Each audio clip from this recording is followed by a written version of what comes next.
Good evening. Welcome to the September 21st, 2020 meeting of the Stillwater City Council, Stillwater Utilities Authority.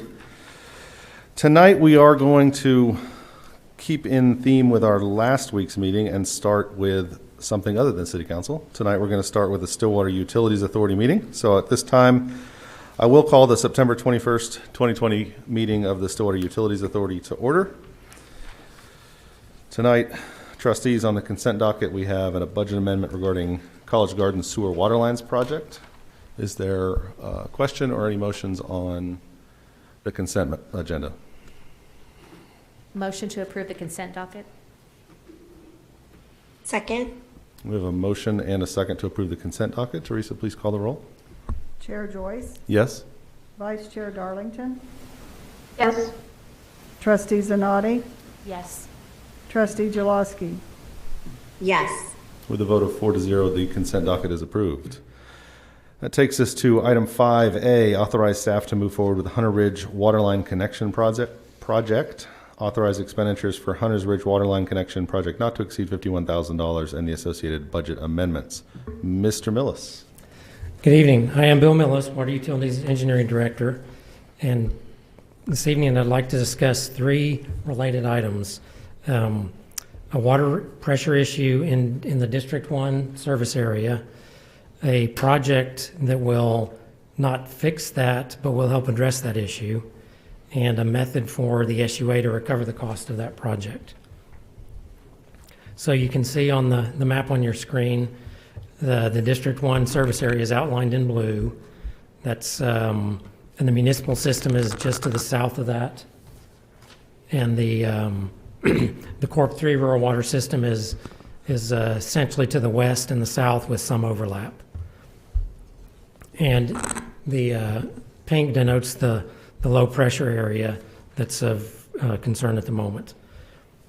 So the issue there is that we have some customers that have less than 25 PSI in pressure during the max day event.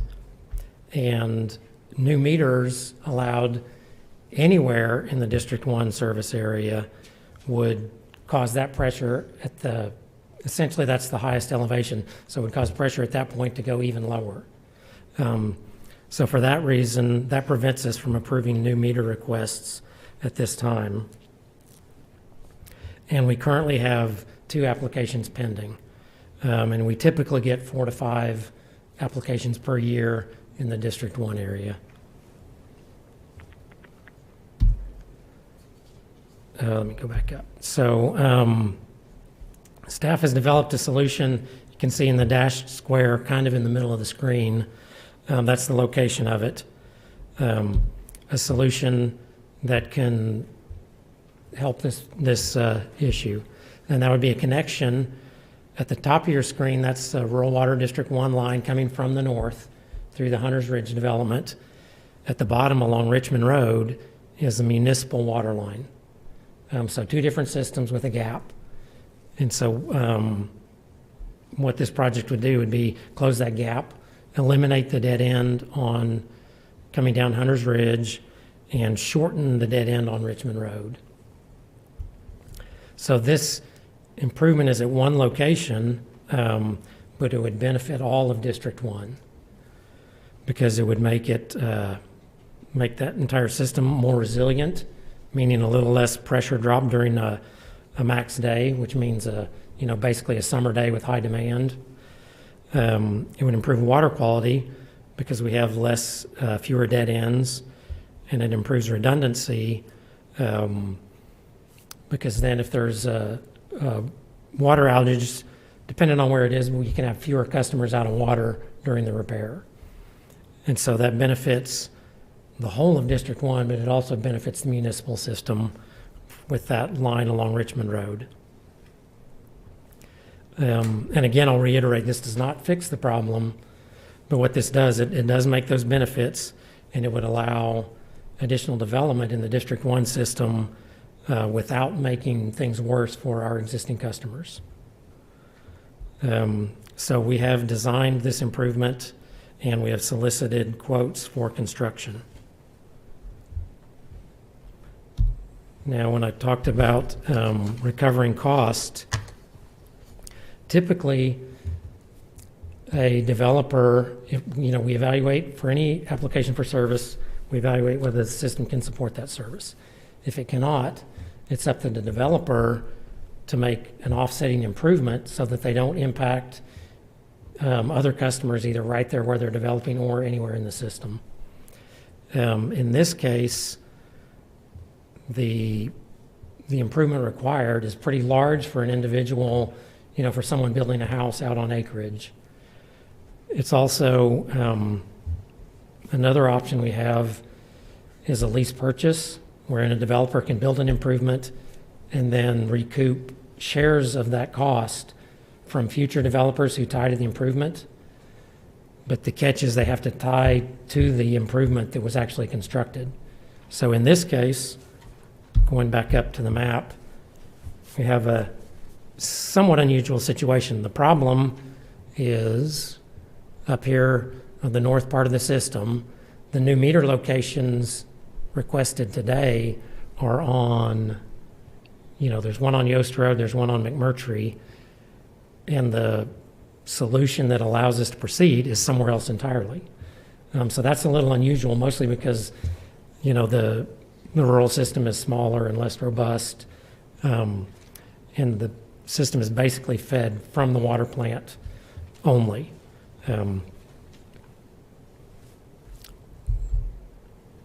So the proposed cost recovery program would allow the next 20 domestic meters, that's 3/4 inch or 1 inch, to be approved. And this project would allow that. It would accommodate that much more development. The total cost of the project at $51,000 would be borne by the city, but then divided amongst those next 20, including the 2 that are in-house now and the future ones, so that $2,550 apiece would be an additional cost for each of those meter requests beyond or above and beyond the normal fees. So that's for a typical meter, that's $2,927. And so that from now until those 20 meters are approved, that's how long it would take for the city to recover the cost. And we estimate that would be 5 years based on the past few years of meter applications per year. This would be considered a surcharge, and we'd build it into the rate structure by a resolution, which is later on this evening's SUA agenda and also on the city council agenda. So should you approve of the plan, those resolutions are how the cost recovery would be enabled.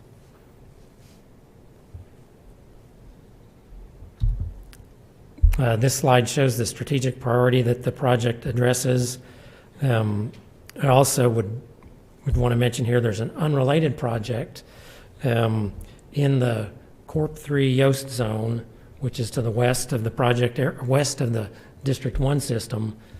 And it's at the conceptual stage now, but it will address pressure issues there and in District 1. Our plan is to kind of incorporate a lot of District 1 into that Yost pressure zone to increase pressure for all those customers and address this problem on a permanent basis. The funds are available in the water fund, and the proceeds from the surcharge program would be returned to the water fund. As I mentioned, the resolution is later on the agenda, so it's not in the staff recommendation for the current item, but I'd be happy to share the recommendation or to answer questions.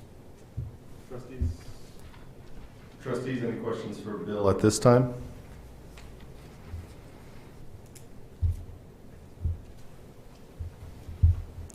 Why don't you go ahead and share your recommendation with us, Bill? Yes, sir. Staff recommends staff recommends a motion to authorize staff to proceed with the project, award the construction contract to Danny Wick Excavating, authorize construction-related expenses not to exceed $51,000, and approve the associated budget amendment. Thank you, Bill. Trustees, general questions about this item?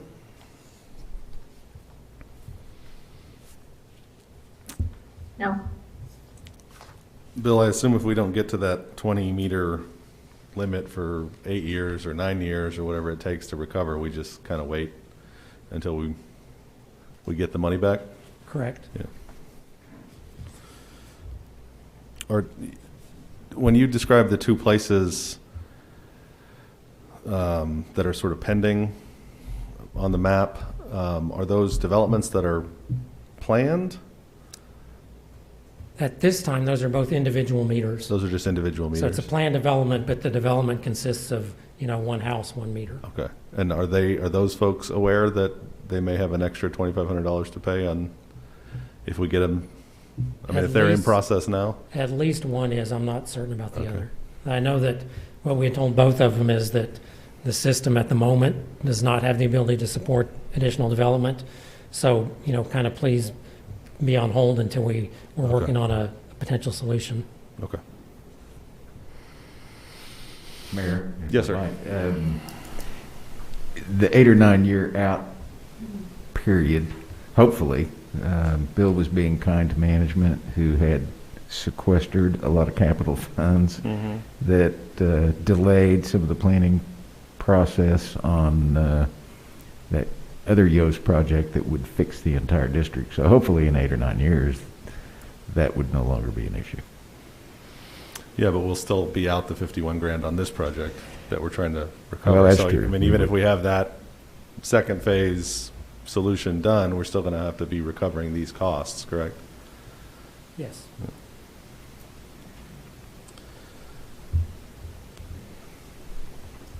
Anything further, trustees?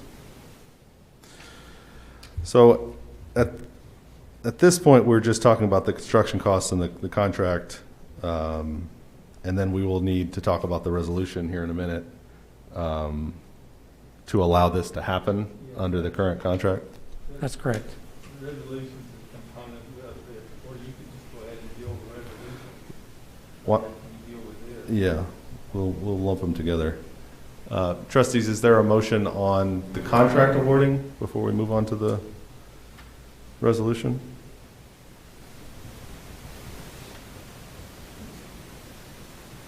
Motion to authorize staff to move forward with the Hunters Ridge Water Line Connection Project, award the project contract to Danny Wick Excavating in the amount of $42,650, and approve the attached budget amendment authorizing expenditures not to exceed $51,000.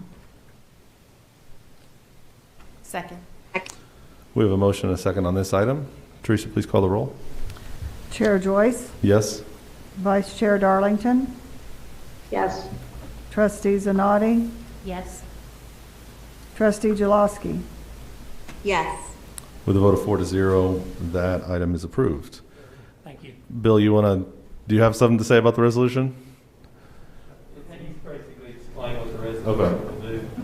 So we'll just jump at this point to item 6A on the agenda, the resolution SUA-20-6, a resolution amending water and wastewater rate structures for water utility services, providing for capital cost recovery for new service connections in the Rural Water District Number 1 service area by establishing a surcharge and restricting the number of meters. Trustees, any questions or a motion on this resolution? Motion to adopt resolution number SUA-20-6. Second. We have a motion and a second to approve the resolution. Teresa, please call the roll. Chair Joyce, Yes? Vice Chair Darlington, Yes. Trustee Zanotti, Yes. Trustee Jaloski. Yes. With a vote of 4-0, resolution SUA-20-6 is adopted. All right, we'll jump back up to item 5B. Approve entering into contract with Tricor for professional design services for recycling staging facility, and approve a budget amendment allocating funds of $165,000 to cover, $165,910 to cover cost of services. Mr. Chris Knight. Good evening. Chris Knight, Waste Management Director. The Waste Management Department advertised for professional design services for a recycling staging facility on August 1st. We received 8 submittals. We opened them on August 27th with the assistance of the Recycling Task Force members. They selected Tricor for the project. Through the selection process, all 8 submittals were all of them could have done the project. And our standard criteria form that we use for scoring out of the purchasing manual, they all met all the criteria. So we kind of had to step outside that just for a second and start looking at any projects that were submitted in the submittals that had to deal with the solid waste industry at all. Some were small, some were larger. A lot of submittals, they submitted big projects they've done, buildings they've built. I mean, they was all great submittals. The task force, the members that I asked to help me with the process, they narrowed it down to 2. And then after we got it down to 2, we kind of discussed what they liked about each one, and that's kind of how we got to the Tricor, awarding it to Tricor. The funding for the professional design services will be allocated from the Waste Management Reserve Fund that was approved by the SUA trustees on November 2nd, 2015. Total cost for the design services is $165,910. The Waste Management Reserve has adequate funds, and by using the reserve fund, there's no impact to the annual operating budget. Does anyone have any questions on the selection process? Trustees, any questions for Chris?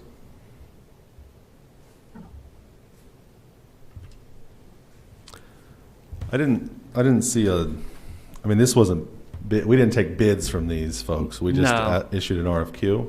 Yeah, there was no request to put pricing in the submittals, and so we were just kind of looking to see, try to get the best firm that we felt for our project. So we were just looking at qualifications, what they've done, and experience, and then negotiate the pricing after we made the selection of the design firm. Do you feel like we're getting a good price? I do. I mean, it's in the ballpark. Is there a, I mean, from what I know in the discussions I've had outside of the submittals, because there were 2 that actually did put pricing in their submittals. But outside of that, in discussions with people in the industry, I feel that's a very good price. is there a reason we don't take bids for the service to actually see how much other people are charging rather than doing an RFQ? Well, my thought process was initially for it being a professional service, I just wanted to try to see what they've done, see their qualifications and their experience, and then go from there, because I felt from what I knew going into it, a ballpark price of what all of them would most likely come in.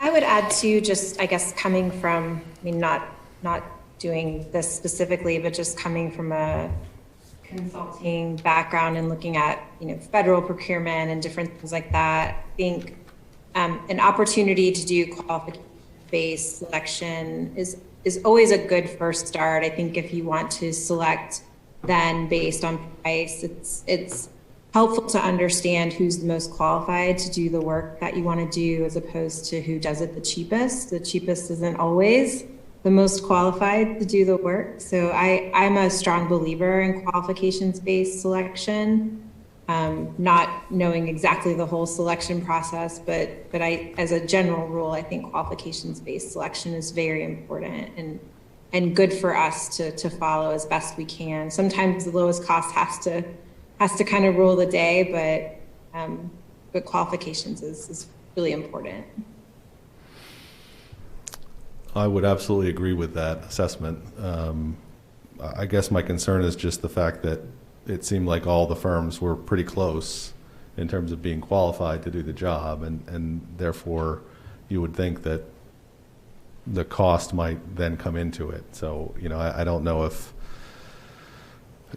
this company was slightly more qualified but also way more expensive, that might would make a difference in my decision-making process, right? I mean, Right. I absolutely agree that if they're clearly the most qualified, then it's worth to spend extra money on them. But if it's not abundantly clear that they're the only company that could really do this well, then I would think we would want to check pricing as a part of that. So that's just my concern on a project like this where they're so closely matched. And again, What's our, I'm sorry, go ahead. well, I was just going to say, if you have a general sense of what you think everybody else is going to charge, and you feel like this is a good price, then I suppose that makes some sense. Go ahead, Trustee Chalosky. Sorry, well, it's hard with masks, there's I no know, those facial. and I'm sort of stumbling anyway. So go ahead. I guess I was just wondering in our procurement manual and policy, what kind of how it advises us to go through that process. So we start with qualifications based. Is there anything in our policies or guidebook that tells us what the next step is? Just follow the statutes, and the statutes don't require a competitive bidding process when you're professional. Your mic's on. The manual basically says follow the state competitive bidding statutes. Competitive bidding statutes don't require competitive bidding for professional service contracts. So legally, the city is not obligated to put this out for bids.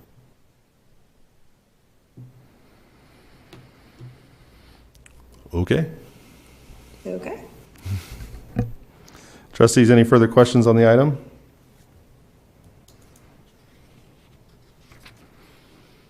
Is there a motion? Motion to approve entering into a contract with Tricor for professional design and services for a recycling staging facility and approve the budget amendment allocating funds to cover the cost for the services.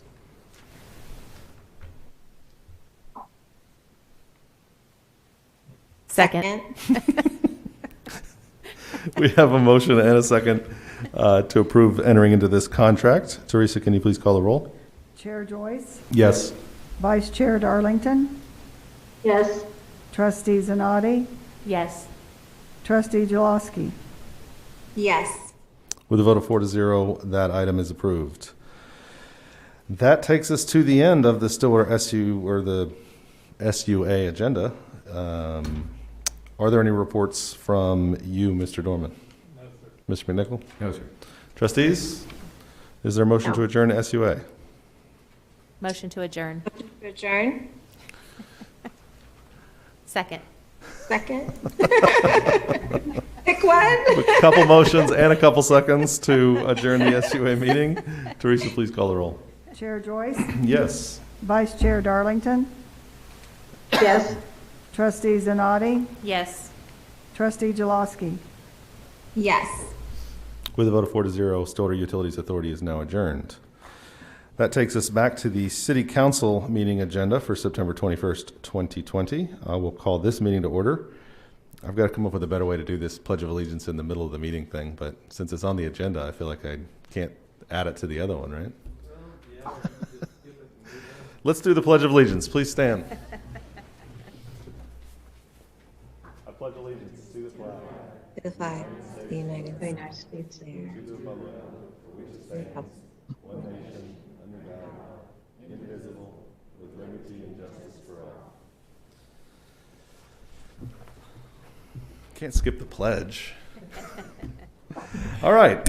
At this time, we have a proclamation honoring retiring Fire Chief Tom Bradley. I will go ahead and read this, and then City Manager McNichol has a presentation to make as well.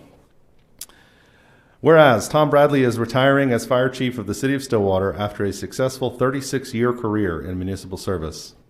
And whereas, after serving in the U.S. Army, Chief Bradley joined the City of Stillwater as a flight line attendant at Stillwater Regional Airport, earning $4 an hour in March of 1984 before being hired with the fire department as a firefighter EMT in November 1984.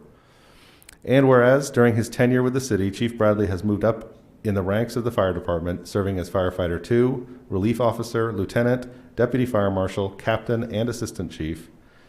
And whereas on August 8, 2011, Tom was promoted to fire chief and served in this position until September 30th, 2020.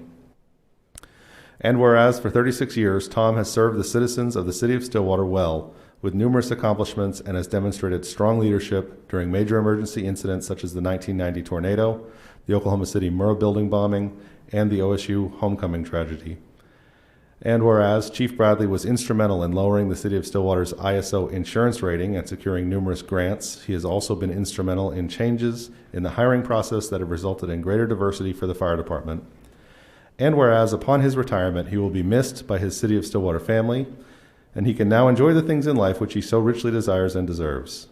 Now therefore I, William Joyce, Mayor of the city of Stillwater, on behalf of the City Council, do hereby extend our congratulations to Chief Tom Bradley for his dedication and service to the community on this 21st day of September 2020.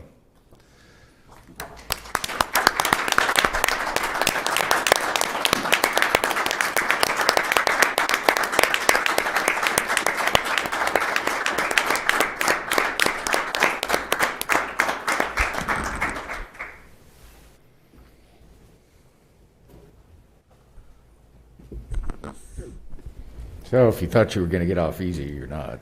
We're going to give you the opportunity to talk here in a minute if you'd like to. Obviously, Chief Bradley has had an entire career of service to our citizens. He's served in the military and faithfully served the citizens of Stillwater for 36 years. And of his many accomplishments, I can tell you that probably one that he does not get enough credit for is the ISO rating of 2 that the city of Stillwater enjoys. I think it's one of 11 cities at the time, yes, at the time in Oklahoma that have that rating. The best rating you can get is a 1, and you can make it all the way up to 10, and that truly saves the citizens of our community a lot of money in their insurance rates, even though they may not realize it. And I would say to you that of the 500 and some odd employees at the city of Stillwater that are our finest asset, Chief Bradley is one of those many that make the city look good every day. And I personally want to thank him for his service. He ran a tight ship. There was very little supervision to the job. If he had a problem, he came in with it and had a solution. And I just very much regret the fact that he's retiring from a personal standpoint. I congratulate him for doing that, being able to do that, and for a career well done. And as an additional small token of our esteem, we have a plaque that we would like to give you in recognition of 36 years of service to the city of Stillwater and the citizens of Stillwater. And we thank you for your service.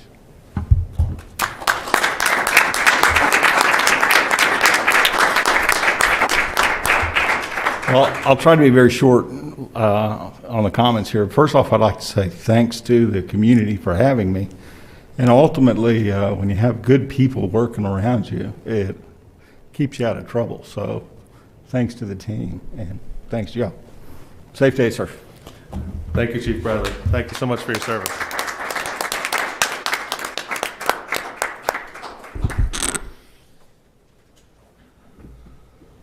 If I may, his family, his wife and daughter are here with him. They're the persons behind the scenes that put up with public safety careers and long hours and the concern about the dangerous work, and they too deserve our thanks, so thank you. Absolutely. Thank you very much. Thank you all for being here.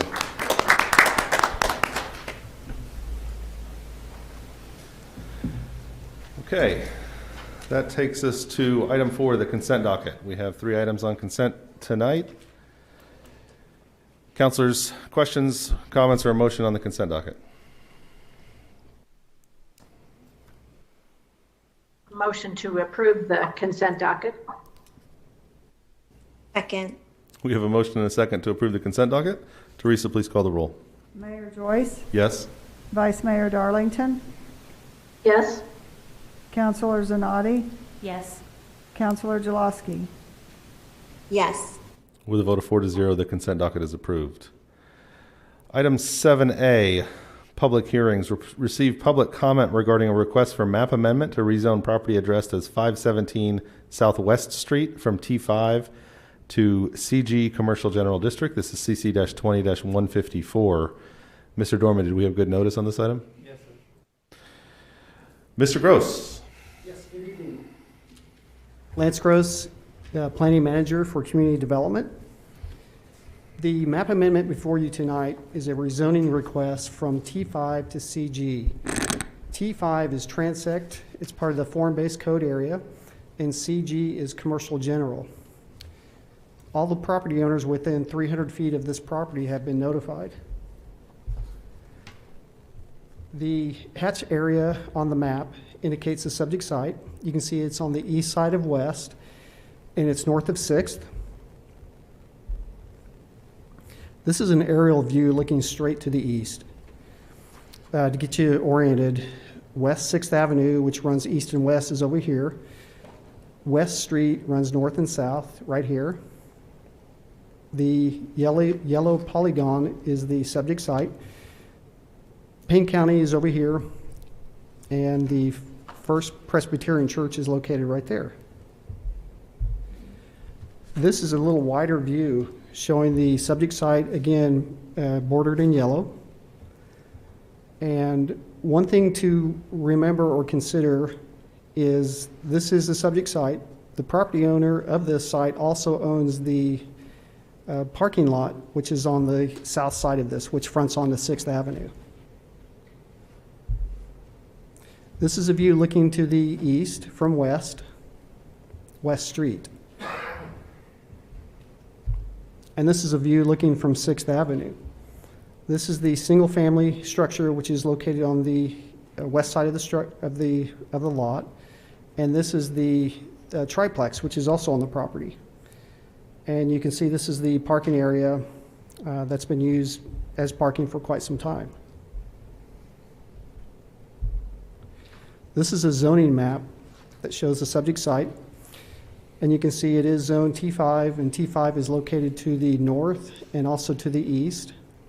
And CG is located to the south and to the west. That's the end of the presentation. I'll be happy to answer any questions. Councilors, any questions for Lance at this time? At this point, I will open the public hearing.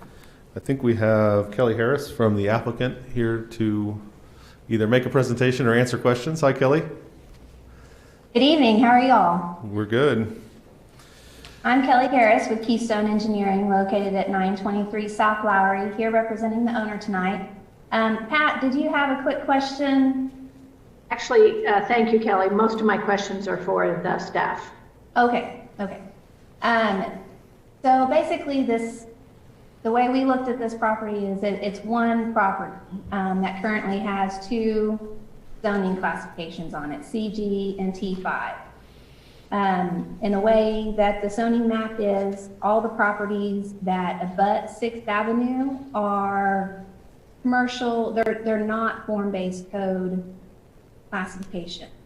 And so because of that pretty well established pattern, what we've done is we're requesting that commercial general go all the way up to the north property line of our property. Right now, there are two separate properties, but one owner, and so we're considering this one piece of property. And so we're just going with that commercial general zoning classification request for the entire property. Any other questions? Thank you, Kelly. I don't have anyone else signed up to speak in the public hearing, so I'll go ahead and close the public hearing. And I'll ask Lance to come back up and let us know what Planning Commission's recommendation was on this. Yes, the Planning Commission made a recommendation by a vote of 5-0. They recommended approval.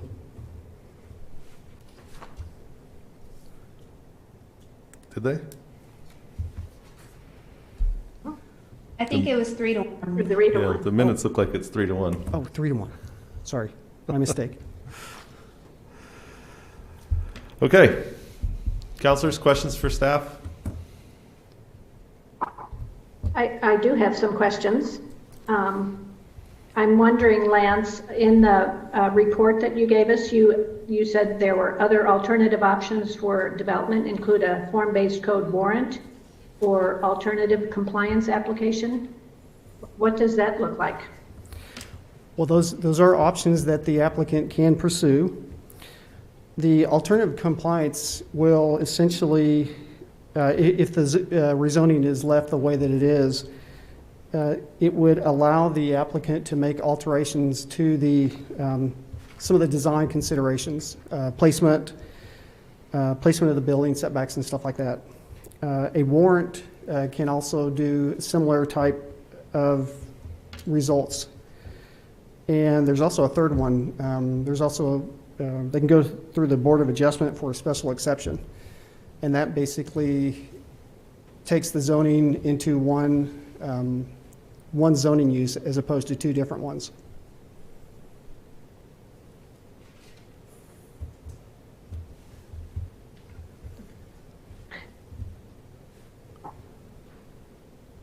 Did you have other questions, Vice Mayor? I do, but Kelly is going to make a comment. Oh. I didn't know if it's still in the public hearing portion. Go ahead. Or not. Those alternatives that Lance just spoke about are options that are available to us if we have a development in mind. Right now, the owners are not looking at a specific development for this property. They're getting it ready for sale, so they don't have specific items to bring for a warrant or the other items that Lance spoke of. Kelly, are they planning to join the lots? Well, so the city of Stillwater doesn't really require, like in a final plat, it just, in the legal description, it'll have the legal description for this property and property to the south. So it would be one warranty deed, if that answers that question. It does. I guess my question, maybe this is for Lance. I mean, if I understand that when the form-based code was passed, the property fronting 6th Street was intentionally left out of that form-based code, which makes sense. And I could see if this was one piece of property, the whole thing would have been left out, but clearly it either wasn't owned by the same people at the time, or just because it's two separate lots in the recorder's office that it was not included. My concern would be that if we rezone it and then it's split up and sold, now we then have the issue of two different lots not being, one could be the farther north one could be then now commercial general, but not fronting 6th Street. So I don't know if it's possible at some level to require that they be joined if they want to have the same zoning district, or because I don't want to get in a situation where we rezone it and then it's sold not as part of the parcel with the other one, or if the buyer buys it and then splits it back up and decides we want to use this one for a separate purpose. I don't think the zoning would be appropriate if it's not part of the parcel that faces 6th Street. Does that make sense? Yes. So, but I don't know if we can make the requirement that it's melded in or whatever the proper legal term is to combine. I don't know that you can compel that certainly you can't make the zoning conditional, so I'm grasping at a mechanism that you could use to make that happen, because if it was one parcel, then you could go to Board of Adjustment and just have the lot line moved and consolidate the zoning into one classification or the other. Kelly, is there a reason why you guys didn't go that route? It wasn't, I guess, I didn't think of it and city staff didn't suggest it at the time. I can say that this property was purchased at a later date than the south tract, and so that's why it's two separate properties right now. But going forward, it would be sold as one tract. But I don't know how I can guarantee It would you still that. be two lots. It would be. Yeah. I mean, they're platted lots, so there's several actually underlying lots within the description anyway. I think that I'm feeling the same, some of the same confusion or concern that, if we really are serious about form-based code, we can't just chip away, because then, the next north piece of property is adjacent to a large commercial general, and they really would rather not have to do the extra stuff either. So it's just, we're either, and this is a staff issue, this is not about the project. We're either serious about it or we're not. And it doesn't feel like we're very serious. And I feel very frustrated for landowners and developers, and I'm really frustrated as a person who's been involved with form-based code for almost 7 years now.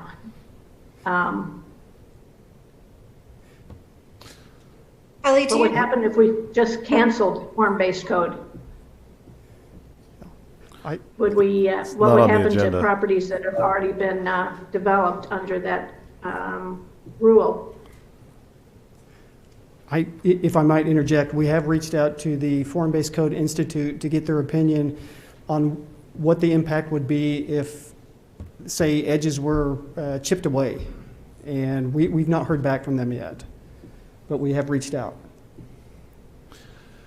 Kelly, can you remind the total acreage is on like the combined parcels? I don't have that in front of me.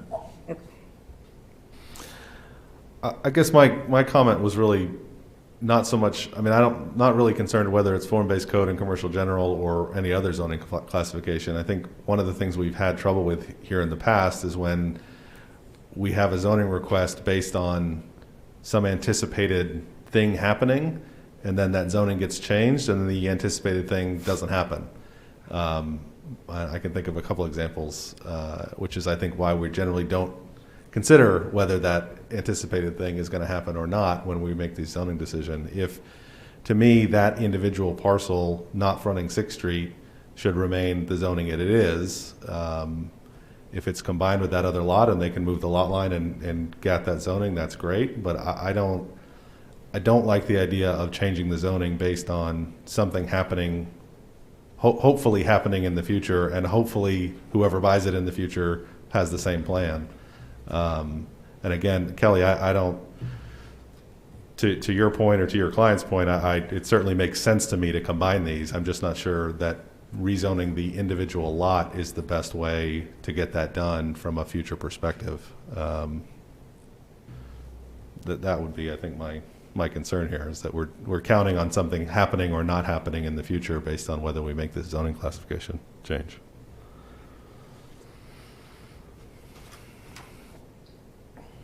I do agree from a policy perspective, that's kind of a challenge for us, and it's something that does seem to pop up every once in a while that we probably need to rectify from a policy perspective. It does seem like, looking at the map, if you look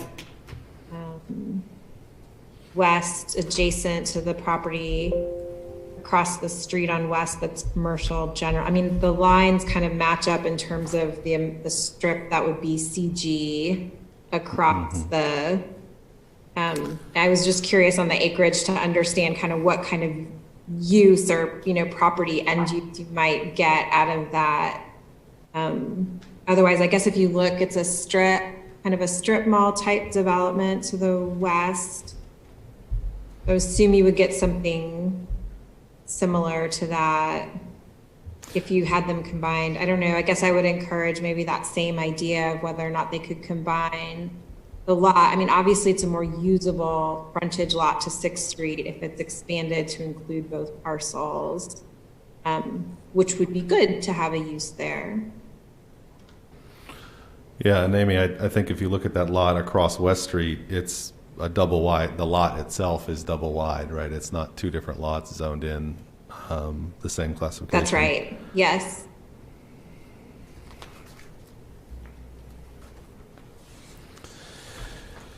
Well, other comments on this item or questions, counselors?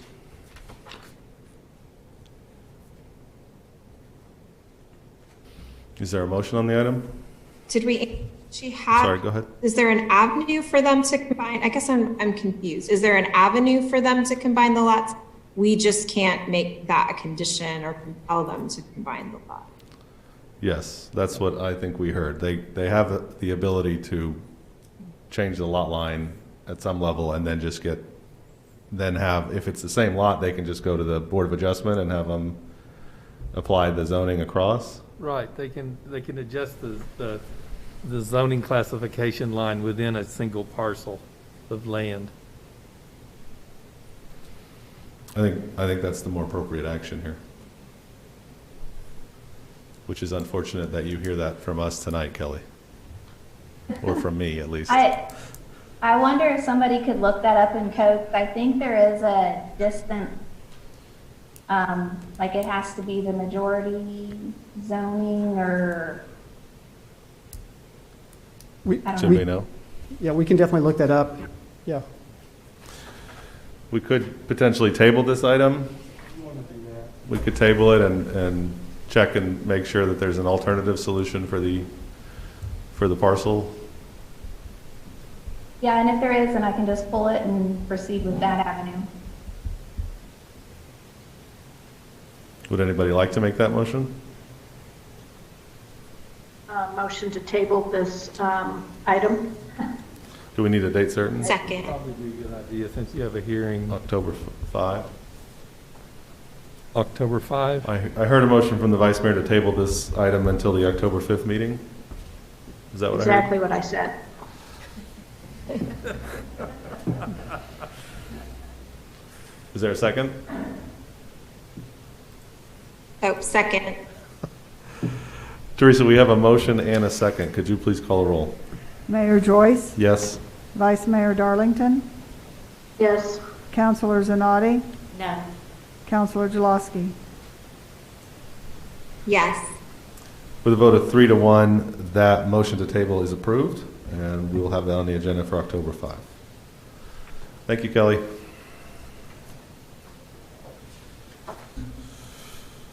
Where am I?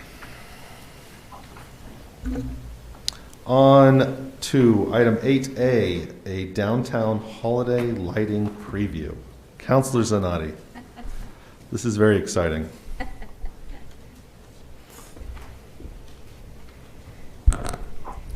Thank you, Mayor and Council. I'm taking off my counselor hat, so to speak, and putting on my community hat. I'm here with Shannon Williams. Last year, if you remember, we did an event called Merry Main Street, and it was very successful on Block 34 in the downtown area and kind of got an excitement about the holidays in our community. And of course, this year, like everything else, we've had to do a little bit of a change or an alteration in Merry Main Street, but we did want to let everyone know that we do plan on having Merry Main Street. Although it will not look like it did last year. It will not be on Block 34 with the domes, but Shannon and I are excited. We've decided to look on the positive side of this. Part of our original plan with Merry Main Street was to include lights, and we couldn't think of a more appropriate thing to concentrate on this year than lights and kind of the feeling of hope, which I think we all are needing at this point. And so we actually are utilizing money that the city already had set aside for holiday lighting, as well as money that was left over, some of the money that was left over in our Merry Main Street account, to actually put into lighting the downtown area. And we are very excited because it is not going to be the lighting that we are all accustomed to. It is going to be the new and latest technology in lighting. And Shannon and I are getting a crash course on what this all looks like.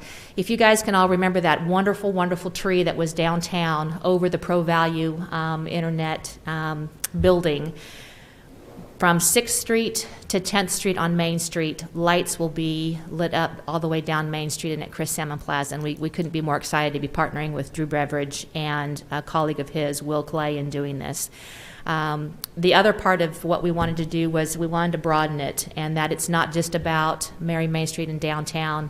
So we invited Visit Stillwater, who does this on a regular basis, and we're going to broaden it to the Stillwater community. And we want the Stillwater community to get involved. We want different shopping areas to decorate and light up their buildings. We want homeowners and homeowner areas to do the exact same thing. We want people to get out in their cars. We want people to walk. We want people to experience what light does to our sense of hope and community. And so Shannon's going to give more details, but we did want to just say that we are not going to ask for any sponsorships this year. We feel like we've got what we need to get this done, and we also are hoping that people will chip in on their own. We all have lights somewhere, whether it's in our attic, our basement, our backyard, garage. We just want people to light up and celebrate the holiday spirit and give us some hope. So Shannon's going to give more details on that. All right. And the great thing about this new technology of lights is that it is something that we can add on to year after year. Also, if one bulb goes out, we don't have to throw away the whole strand. It's replaceable, it's adaptable, and we can add to it. And so while this year our goal is to light up portions of Main Street, next year our goal is to have that continue on to Block 34 and along, hopefully, assuming COVID is gone, add our domes back, our entertainment, our classes, and everything that people enjoyed last year. We will be having the Diesel Family Farm tree lot, which will be located at Block 34 again. So thanks to Taylor Diesel and his family, they are bringing their live trees that will be for sale Thanksgiving weekend and the weekends thereafter, as well as their live wreaths. Also, she touched on Visit Stillwater doing the marketing for the community-wide holiday events, along with Chris Peters, where he's going to be heading up the window decorating contest for all shopping districts. And this year we're adding a traveling trophy to get a reward for participation. Also, encouraging neighborhoods to decorate. The holiday parade is still on. It's going to be November 14th in a reverse parade style where people can drive through and look at different businesses that decorate. So we have a lot of different things that are going to happen this year. We're excited to try to keep this tradition alive. It may look different than last year, but this is part of our plan that we didn't get to last year. It's just giving us a more creative way to do it. So, any questions? Councilors? It's exciting just to hear your positive attitudes. Thank you. We're smiling behind the mask. Yes. I know you are. I think the other thing, too, is we really wanted to concentrate on the other shopping districts, because even though we don't have the domes and our big drive was to shop local last year, we're hoping that will encourage people to do that, too. Our goal is to start, like Shannon said, the parade and all the lights will start on November 14th, and we'll go through the entire holiday season. And our goal is to highlight a certain shopping district on a weekend, and if they are having special sales or they're doing something, then go see the lights and then go in and shop. So we are still trying to think about an economic way for people to shop local and enjoy what they can purchase here, and of course help our sales tax, but also just kind of encourage people to learn about the different shopping districts and areas they can go shop and get their holiday presents. I am, really sad not to see the domes and everything back on Block 34 this year because of how great it was last year and how much I know you guys were ready to have it improved and have the lot in a little better shape, and what you guys learned from year one and seeing what year two is going to be like was very exciting. So I just want to say how disappointing it is for all of us. I know for you guys too, and I mean it's the right decision to make, but it is a loss because it was such a wonderful event last year. And with that disappointment, how exciting it is to see continuing on with the lights and the expansion of it and bringing more of the community in to be able to participate in the spirit of what Mary Main Street is and will be in the future. And I mean, it sounds awesome. It really sounds like it's going to be a great display and a great way to get the entire community engaged in shopping locally and enjoying the holiday season. And I just want to say thank you so much for staying committed to the project and not letting this terrible year get us down from continuing the work you guys are doing. So thank you for the work you're putting in. Thank you to Drew and all the other partners that you all have, the people who are putting so much into the community for this holiday season. We really appreciate Visit Stillwater because Mary Main Street really was focused on the downtown area. And when we told Visit Stillwater about this idea and Drew and Will, it became into more of what can be for the entire Stillwater community. And so they've kind of come up with this really neat, which I don't think I'm supposed to reveal yet, but kind of a neat overall arching thing for the community. And Mary Main Street will be just a little piece of that. And so for me, if we have to think of a positive, it's been a way to broaden the Mary Main Street idea and take it into the entire community. And so I appreciate Visit Stillwater for doing that, and for Drew and Will having the technology. Like I said, Shannon and I are on a crash course for lights and what this all means. What it can do. But, you know, Elaine and I, our overall vision last year was to have an interactive light portion. Kind of the things that you see on the Christmas, extreme Christmas shows where they do all the crazy things in the front yard. We wanted that as part of our block last year. We just, you know, time didn't allow it. And so that gives us an opportunity this year to really buckle down and focus on that, starting with Main Street and the Tree and Bank First and all of those places, and then adding on and going down to Block 34 next year. And investing in the technology now so that we can next year hopefully just go ahead and add more funds to it and bring back everything that people enjoyed. And I know you guys have seen it, and it's going to be pretty, I mean, it's not going to be the exact one, of course, that was a demo, but we would like to keep it a surprise for everybody. So when Christmas time, or November 14th, which is, we wanted to get it before college kids left for Thanksgiving, comes around, you guys have something really to look forward to. It's fantastic. And It's I'd love just so exciting to see you guys kind of be flexible in action and just kind of pick up that. It makes me a little teary when my kids leave our house. I always tell them to be a light, and I think you guys are like a shining example of being a light. I love the concept of bringing that out to the community. So thank you for all your work. Absolutely. Thank you.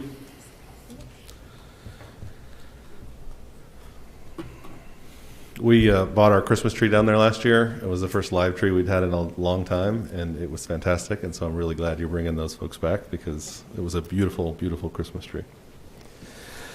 Okay, from that wonderful, uplifting presentation to our weekly or bi-monthly or however often we meet at this point, update on COVID-19, item 8B. Not a whole lot of particular updates at this point around the COVID situation. I'm sure most people out there are kind of tracking numbers.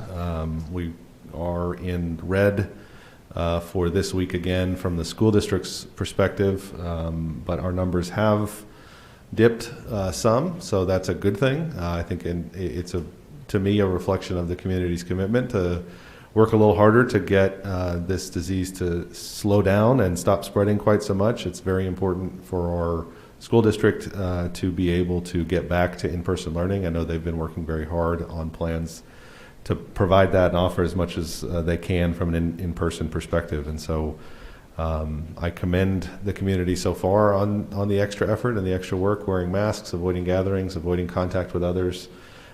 This weekend was our first home football game. I was able to go down there and sort of see how the university was handling football, and honestly, I was really impressed. I think they did a really good job on campus. It was not a normal OSU game day, and it was certainly disappointing not to see all of the fun tailgating and activity that's usually down on campus around a football game, but I think the university's done a good job of providing guidelines that help keep the community safe while also providing an opportunity to continue some of that normal activity around football games. We didn't see anything here for the most part of any kind of tailgating problems. I think the fact that it was an early game and the fact that we had talked quite a bit about hoping people would behave well and choose to protect the community hopefully had something to do with that. We did have a couple of calls around noise issues, but nothing out of the ordinary for a college game day. here around town and also down in kind of the area around the Strip and that sort of thing. So I appreciate the community doing a good job around trying to have football, but also have it in a responsible way, given our current situation here in Stillwater and around the country. We do have another game this weekend, and we'll continue to work and speak with OSU around the issues that they saw this past weekend and anything that needs to happen to help continue to push forward in that those responsible precautions. Counselors, any questions or comments, thoughts on COVID at this point? I feel like I'm forgetting something, but I don't know what it would be. Anything else you want to talk about? All right. Let's move on. Item 9A on the agenda is Resolution 2020-19, which is a resolution amending water and wastewater rate structures for water utility services, providing for capital cost recovery for new service connections in the Rural Water District Number 1 service area by establishing a surcharge and restricting the number of meters. This is the sister resolution to the SUA. Is there a motion on the resolution?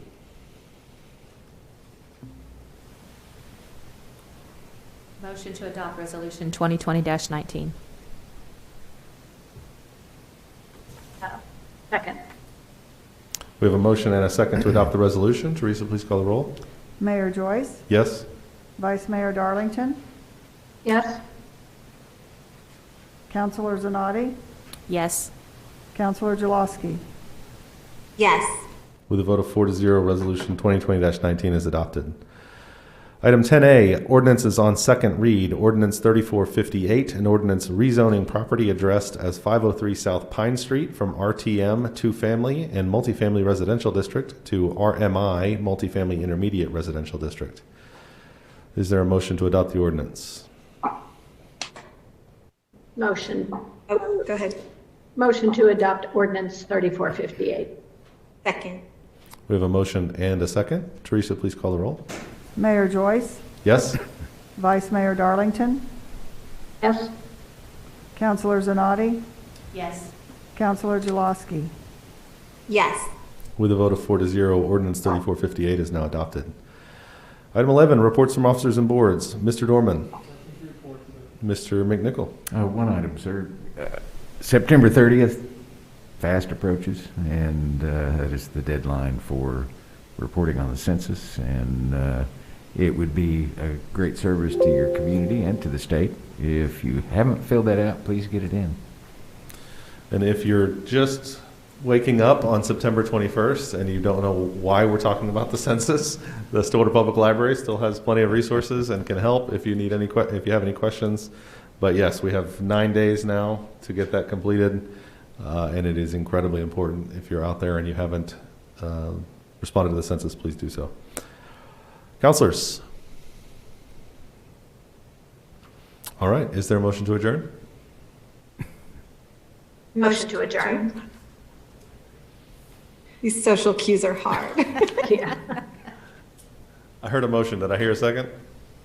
Second. We have a motion and a You heard a second to second adjourn. motion. Teresa, please call the roll. Mayor Joyce, Yes? Vice Mayor Darlington, Yes. Councilor Zanotti, Yes.